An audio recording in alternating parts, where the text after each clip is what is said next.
Lagi mo na lang matapos ka na dito. Oh, ngayon ka lang? Sabi dapat na. Sabi sa credit na lang. Our friends to the Lord, giving the Father to the Lord.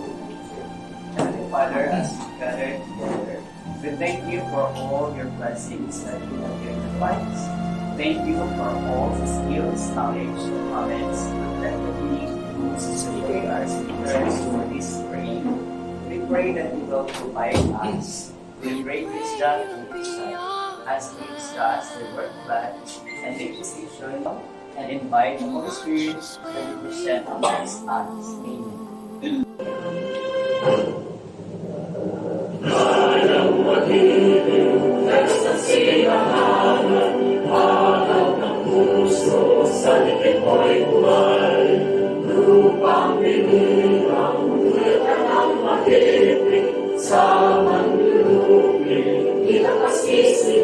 Sa dagat at bundok, sa simon at sa langit ang araw, mahirap ang tunatawid sa kalagayan kailan ang may maghihiling. Luman ang araw ng walang ating pansimra, buhay langit sa piling mo.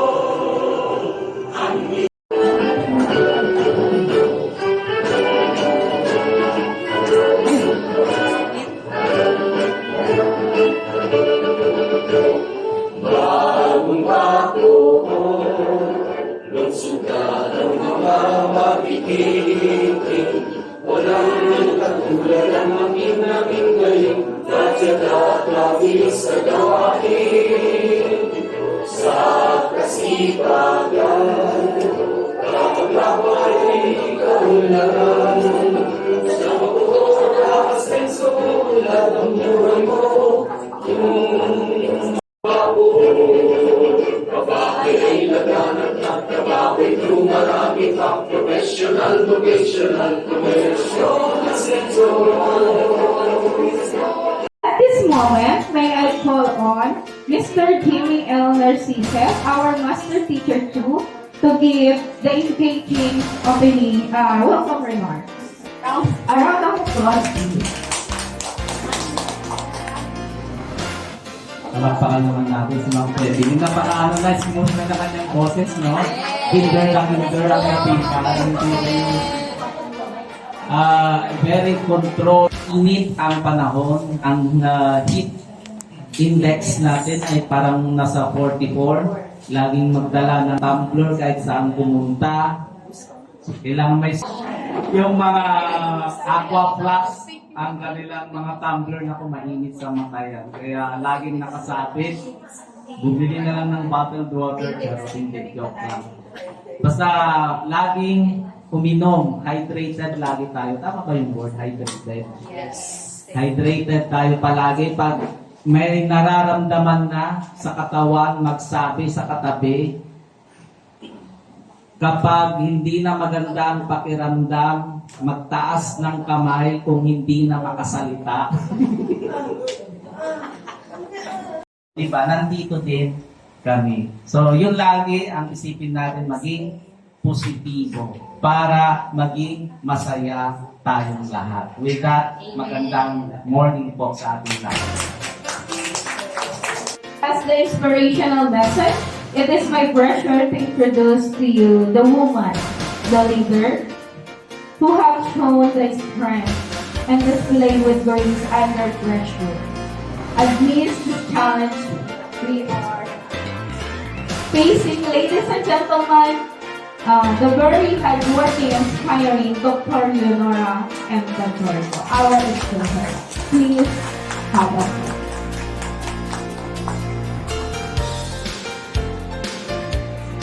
Thank you so much, ma'am. Kasi ma'am talaga ay okay, ma'am. Salamat po. Good morning, everyone. So, kanina, sabi niya ako daw, school head working under pressure. So, yun, ma'am, kasi mataas talaga yung pressure natin. And, Sir Pintarina, welcome remarks. Thank you so much, sir. Talaga naman ang school head is a speaker. Dapat ayun yung maging speaker ay siguro mag-isip-isip tayo kasi talaga yan ay isa sa mga isa sa mga abilities, capabilities ng isang school head or ng isang leader. Diba? Nakikita niyo naman ang mga leader. Parang kalahati ng sinumpaan mo yun eh. Parang gano'n. Kaya dumating yung point na sabi ng Mr. Ko, sige, family or work. Ganon. Ang hirap kasi talaga nun. Dahil ako talaga, napaka dedicated ko talaga sa work. Halos doon ako, kapag may mga bisita, doon ako natutulog, dala ko yung bunso ko, doon ko pinapatulog sa ganito. Ganyan po talaga ako. Kasi ayoko nang aabutan ako na yung hindi magandang room, yung mga records ko. Ganyan po ako. Halos ilang araw ganyan ako din. Ganyan po ang aking isa sa mga attitude siguro na hanggang ngayon ay medyo hindi ko talaga maalis dahil nasa puso na natin ang paglilingkod. Kapag nasa puso natin ang paglilingkod, parang baliwala ang lahat sa atin. Kasi nga, parang para sa akin, ito po ay isa tayo sa mga tinawag ng Panginoon para maglingkod. Di po ba? Sabi nga, there are so many called, but you are chosen. Diba? Marami po ang gustong gumanap, pero ilan lang po tayo sa mga pinili ng Panginoon. Kaya yun po ang lagi kong isinasa-isip. Kaya tayo nandito because of the tawag ni Lord, call of the Lord, na tayo po ay maglingkod. So para magawa natin lahat ng ating tungkulin, dapat nasa puso natin ang paglilingkod. Di po ba? So alam ko naman po talaga na dapat mainit po talaga. Pero sabi nga ni Ma'am Debs, mainit sa Iloilo. Ma'am Debs, pero dito hindi. At next week po talaga, wala kami kasi para po sa matatag seminar. 1 week po kami. So wala na. Pagbalik po natin, meron pa lang tayong i-set ng yung sa, ano pa yung Sir Diem sa atin, sa God. At meron pa po tayong yun na, paghahanda na para sa graduation. So very hectic na po ang schedule natin. So, alam nyo naman po na pagdating ng June ay hindi na kayo pwedeng istorbohin. Kaya nga sabi ko, lahat ng pwedeng isubmit na. So, yung matatakot nyo, kung anong mga subjects ninyo. Pero yung grade 1, grade 2, grade 3, grade 5, grade 6, pwede na po kayo mag-submit ng mga class program. Our principal, all the master teachers, and all language teacher participants in this instance. Welcome to the school roll-out training on early language literacy and numeracy, focusing on the science of reading.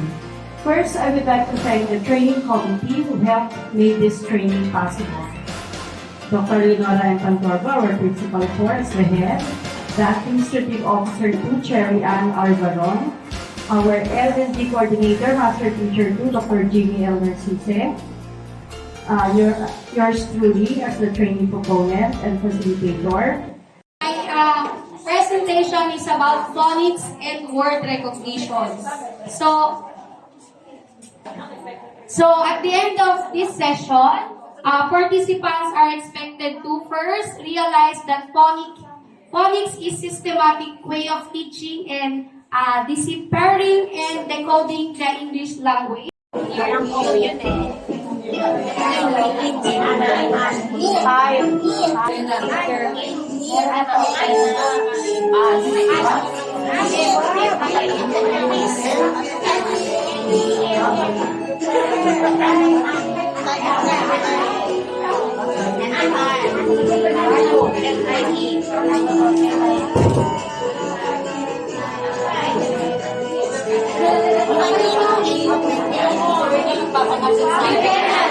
You can.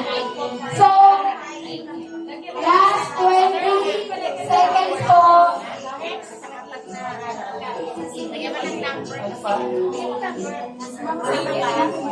15 seconds. 10, 9, 8, 7, 6, 5, 4, 3, 2, 1. Thanks. Can. You say it. I believe I can. Okay, so So for this one, we're going by group. So how many groups do we have? So I only have 6 Manila papers here. So will you please distribute the Manila papers, please? Hi!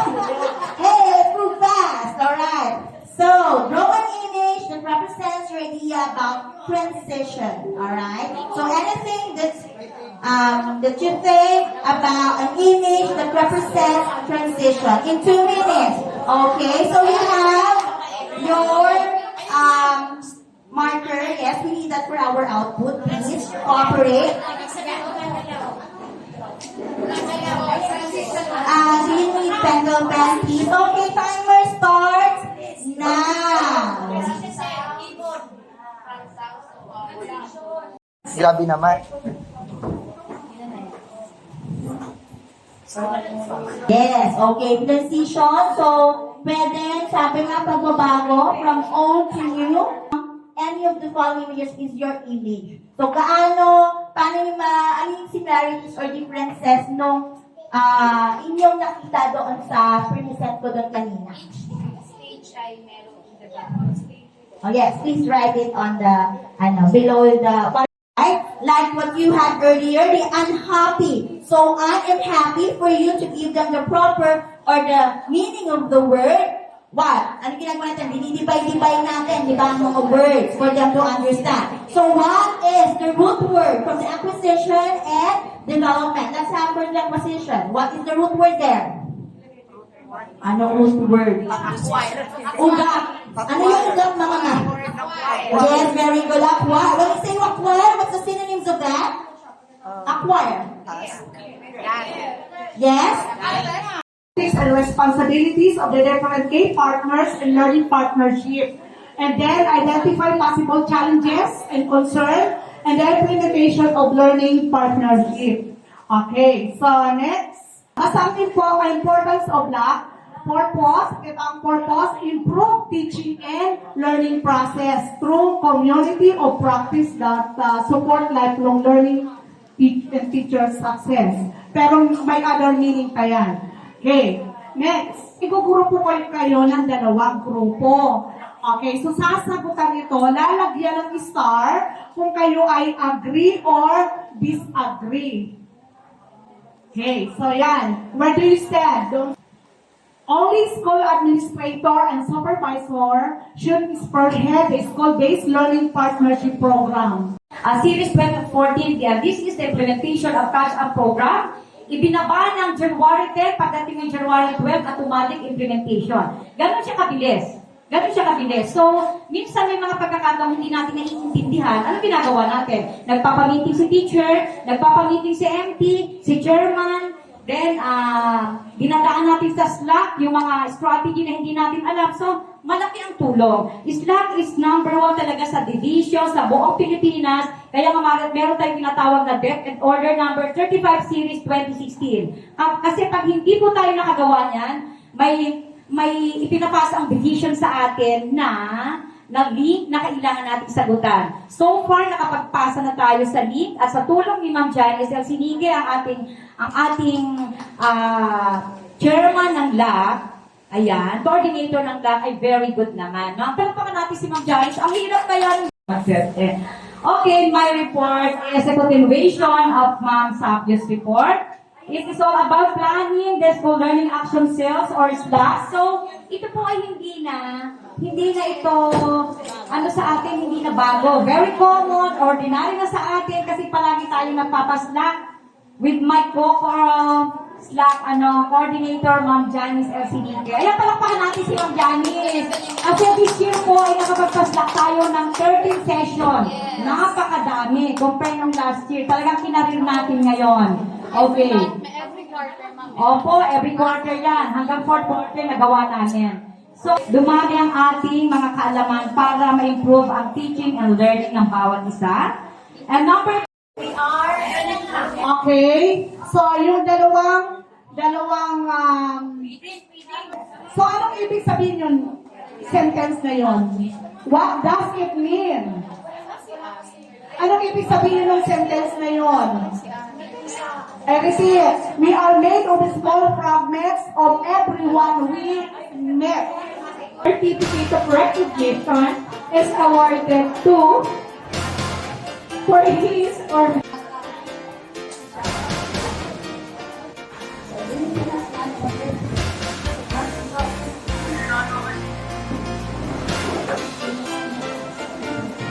certificate of recognition given on Narcissus. Also, certificate of participation. Okay, wala po ba kayong mga kamay?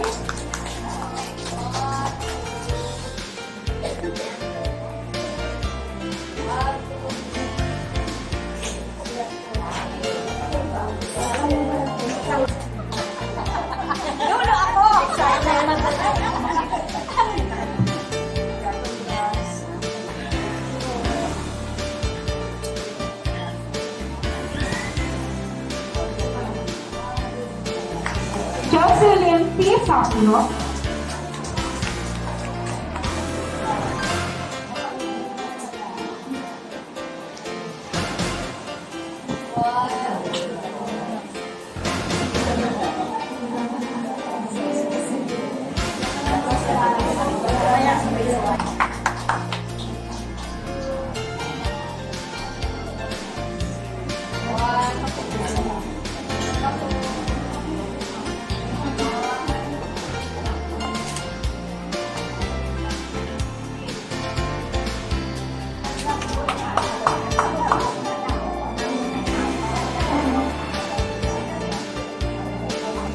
Agustia A. Saur.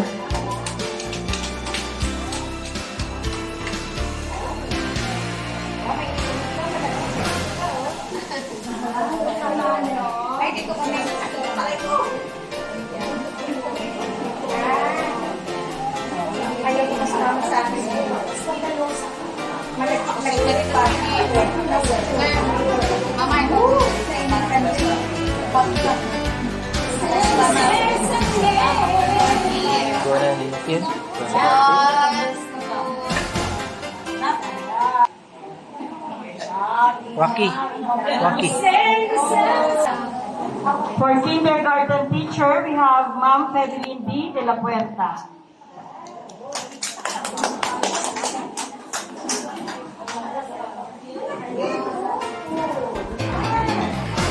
Okay, now we participation grade 1, Nilda E. San Jose, Montez B. Gaulion, Esther P. Maranan, Larissa H. Lamsen, Arlene D. Ohinor, Luzmin R. Windon.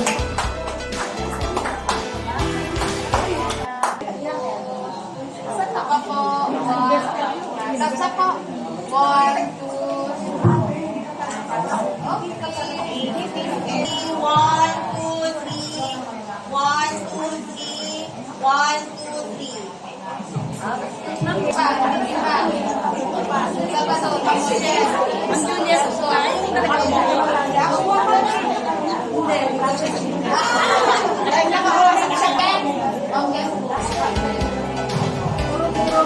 Kala ko sasabihin mo, tapi ko.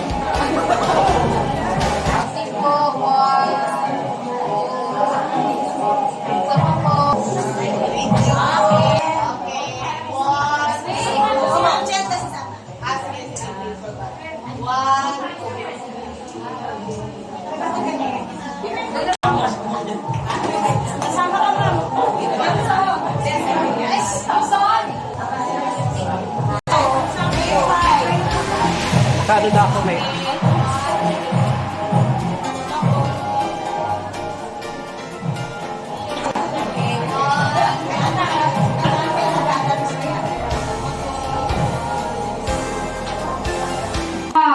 Commended, very commended, and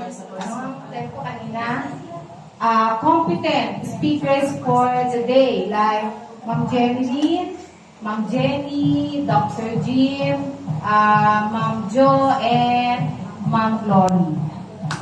Ayan. Palakpakan muna tayo. Mga boy, Now, every time, ako personally, every time na narinig ko na yung isla, sorry ang Gloria, parang nauutang na ako. Alam mo, parang sa pagkain na, palagi na lang na, yan na naman, ganito na naman, di ba? So, siguro iba mag-agree. Diba, yes. Totoo naman. Pero, pagka nakaupo na tayo sa isang isla, isang inset o isang training, alam nyo na sa akin, naisip ko yung good, better, best, never let it rest. Till the good is better and the better, best. Ano ibig sabihin nun? Ano iniisip ko yan? Ito ba? Puro na ng good, better, best. So, nung teacher na ako, ako naisip na hindi pa na tayo pwede mag-settle kung ano lang ang alam natin ngayon. Yes. Diba? Sabi natin, lalo na tayo ay teacher. We impart knowledge on our learners. Diba? So, kaya na kailangan, we keep on learning. Because in our profession, it is very important that we know what we teach by learning them through experience. Diba? So, kaya wag natin kalimutan na lagi tayong nag-aaral. Sabi na natin, tapos na ako mag-aaral eh. Ngayon, mahalaga pa rin talaga yung libro. Mahalaga pa rin ang madagdagan yung ating kaalaman. Tama po ba mga kasama? Ayan. So kaya, since we are in a system, sabi natin, academe, let us not forget that learning is a continuous process. With that, Everyone has a mark in his heart of his own country, and the heart will never allow you to forget this mark. This is my mom, pero hindi na lang time.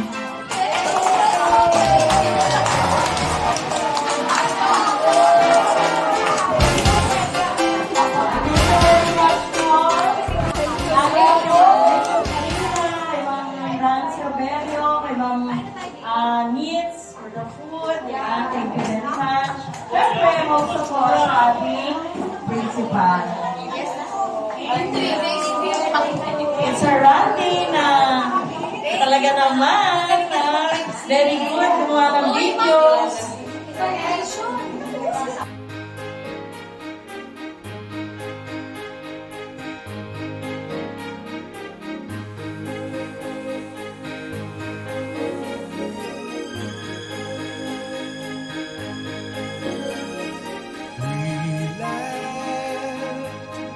Until we had to cry, and we loved right down to our last goodbye.